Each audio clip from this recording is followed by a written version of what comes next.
There was once a rich man whose wife lay sick, and when she felt her end drawing near, she called to her only daughter to come near her bed, and said, "Dear child, be pious and good, and God will always take care of you, and I will look down upon you from heaven and will be with you."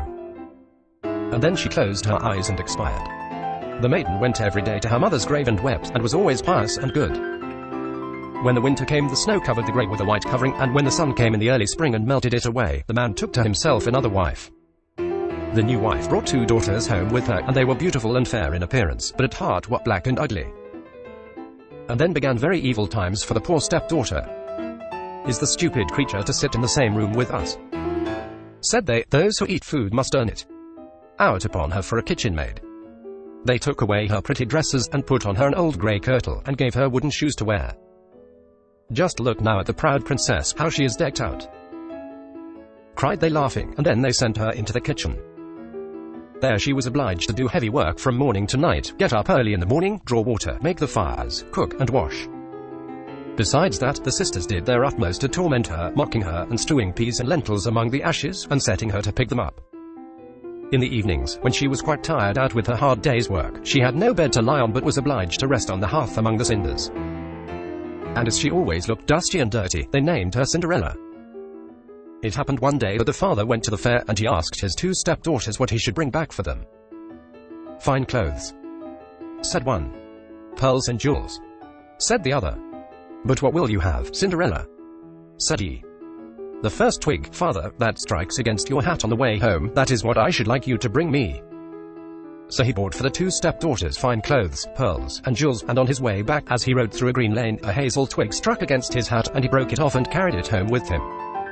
And when he reached home, he gave to the stepdaughters what they had wished for, and to Cinderella he gave the hazel twig. She thanked him, and went to her mother's grave, and planted this twig there, weeping so bitterly that the tears fell upon it and watered it, and it flourished and became a fine tree. Cinderella went to see it 3 times a day, and wept and prayed, and each time a white bird rose up from the tree, and if she uttered any wish, the bird brought her whatever she had wished for. Now it came to pass that the king ordained a festival that should last for 3 days, and to which all the beautiful young women of that country were bidden, so that the king's son might choose a bride from among them. When the 2 stepdaughters heard that they too were bidden to appear, they felt very pleased, and they called Cinderella, and said, "Comb our hair, brush our shoes, and make our buckles fast. We're going to the wedding feast at the king's castle." Cinderella, when she heard this, could not help crying, for she too would have liked to go to the dance, and she begged her stepmother to allow her. "What, you Cinderella?" said she, "in all your dust and dirt, you want to go to the festival? You that have no dress and no shoes. You want to dance?" But as she persisted in asking, at last, the stepmother said, "I have strewed a dish full of lentils in the ashes, and if you can pick them all up again in 2 hours, you may go with us." Then the maiden went to the back door that led into the garden, and called out, "O gentle doves, O turtle doves, and all the birds that be, the lentils that in ashes lie, come and pick up for me. The good must be put in the dish. The bad you may eat if you wish." Then there came to the kitchen window 2 white doves, and after them some turtle doves, and at last a crowd of all the birds under heaven, chirping and fluttering, and they alighted among the ashes, and the doves nodded with their heads, and began to pick, peck, pick, peck. And then all the others began to pick, peck, pick, peck, and put all the good grains into the dish. Before an hour was over, all was done, and they flew away. Then the maiden brought the dish to her stepmother, feeling joyful, and thinking that now she should go to the feast, but the stepmother said, "No, Cinderella, you have no proper clothes, and you do not know how to dance, and you would be laughed at." And when Cinderella cried for disappointment, she added, "If you can pick 2 dishes full of lentils out of the ashes, nice and clean, you shall go with us," thinking to herself, for that is not possible. When she had strewed 2 dishes full of lentils among the ashes, the maiden went through the back door into the garden, and cried, "O gentle doves, O turtle doves, and all the birds that be, the lentils that in ashes lie, come and pick up for me. The good must be put in the dish. The bad you may eat if you wish." So there came to the kitchen window 2 white doves, and then some turtle doves, and at last a crowd of all the other birds under heaven, chirping and fluttering, and they alighted among the ashes, and the doves nodded with their heads, and began to pick, peck, pick, peck. And then all the others began to pick, peck, pick, peck, and put all the good grains into the dish. And before half an hour was over, it was all done, and they flew away. Then the maiden took the dishes to the stepmother, feeling joyful, and thinking that now she should go with them to the feast, but she said, "All this is of no good to you, you cannot come with us, for you have no proper clothes, and cannot dance, you would put us to shame." Then she turned her back on poor Cinderella, and made haste to set out with her 2 proud daughters. And as there was no one left in the house, Cinderella went to her mother's grave under the hazel bush, and cried, little tree, shake over me." that silver and gold may come down and cover me. Then the bird threw down a dress of gold and silver, and a pair of slippers embroidered with silk and silver. And in all haste, she put on the dress and went to the festival. But her stepmother and sisters did not know her and thought she must be a foreign princess, she looked so beautiful in her golden dress. If Cinderella, they never thought at all, and supposed that she was sitting at home, Arab picking the lentils out of the ashes. The king's son came to meet her, and took her by the hand and danced with her, and he refused to stand up with anyone else so that he might not be obliged to let go her hand, and when anyone came to claim it he answered, "She is my partner." And when the evening came she wanted to go home, but the prince said he would go with her to take care of her, for he wanted to see where the beautiful maiden lived. But she escaped him and jumped up into the pigeon house. Then the prince waited until the father came, and told him the strange maiden had jumped into the pigeon house. The father thought to himself, it cannot surely be Cinderella, and called for axes and hatchets, and had the pigeon house cut down, but there was no one in it.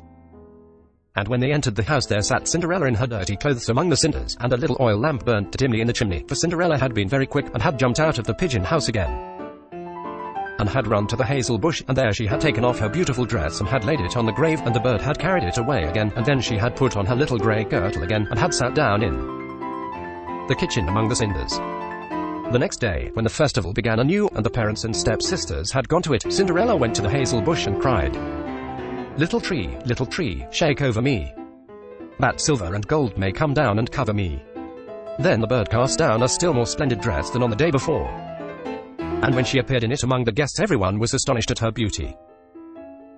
The prince had been waiting until she came, and he took her hand and danced with her alone. And when anyone else came to invite her he said, "She is my partner." And when the evening came she wanted to go home, and the prince followed her, for he wanted to see to what house she belonged, but she broke away from him, and ran into the garden at the back of the house. There stood a fine large tree, bearing splendid pears. She leaped as lightly as a squirrel among the branches, and the prince did not know what had become of her. So he waited until the father came, and then he told him that the strange maiden had rushed from him, and that he thought she had gone up into the pear tree. The father thought to himself, it cannot surely be Cinderella, and called for an axe, and felled the tree, but there was no one in it. And when they went into the kitchen there sat Cinderella among the cinders, as usual, for she had got down the other side of the tree, and had taken back her beautiful clothes to the bird on the hazel bush, and had put on her old grey kirtle again. On the third day, when the parents and the stepchildren had set off, Cinderella went again to her mother's grave, and said to the tree, little tree, shake over me, that silver and gold may come down and cover me." Then the bird cast down a dress, the like of which had never been seen, for splendor and brilliance, and slippers that were of gold. And when she appeared in this dress at the feast nobody knew what to say for wonderment. The prince danced with her alone, and if anyone else asked her he answered, "She is my partner." And when it was evening Cinderella wanted to go home, and the prince was about to go with her when she ran past him so quickly that he could not follow her. But he had laid a plan and had caused all the steps to be spread with a pitch, so that as she rushed down him the left shoe of the maiden remained sticking in it. The prince picked it up and saw that it was of gold, and very small and slender. The next morning he went to the father and told him that none should be his bride save the one whose foot the golden shoe should fit. Then the two sisters were very glad because they had pretty feet. The eldest went to her room to try on the shoe, and her mother stood by. But she could not get her great toe into it, for the shoe was too small. Then her mother handed her a knife and said, "Cut the toe off, for when you are the queen you'll never have to go on foot." So the girl cut her toe off, squeezed her foot into the shoe, concealed the pain, and went down to the prince. Then he took her with him on his horse as his bride and rode off. They had to pass by the grave, and there sat the two pigeons on the hazel bush, and cried, "There they go, there they go. There is blood on her shoe. The shoe is too small. Not the right bride at all." Then the prince looked at her shoe and saw the blood flowing. And he turned his horse round and took the false bride home again, saying she was not the right one, and that the other sister must try on the shoe.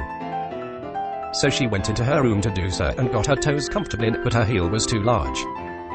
Then her mother handed her the knife, saying, "Cut a piece off your heel. When you are the queen you'll never have to go on foot." So the girl cut a piece off her heel, and thrust her foot into the shoe, concealed the pain, and went down to the prince, who took his bride before him on his horse and rode off. When they passed by the hazel bush the two pigeons sat there and cried, "There they go, there they go. There is blood on her shoe. The shoe is too small. Not the right bride at all." Then the prince looked at her foot and saw how the blood was flowing from the shoe and staining the white stocking. And he turned his horse round and brought the false bride home again. "This is not the right one," said he. "Have you no other daughter?"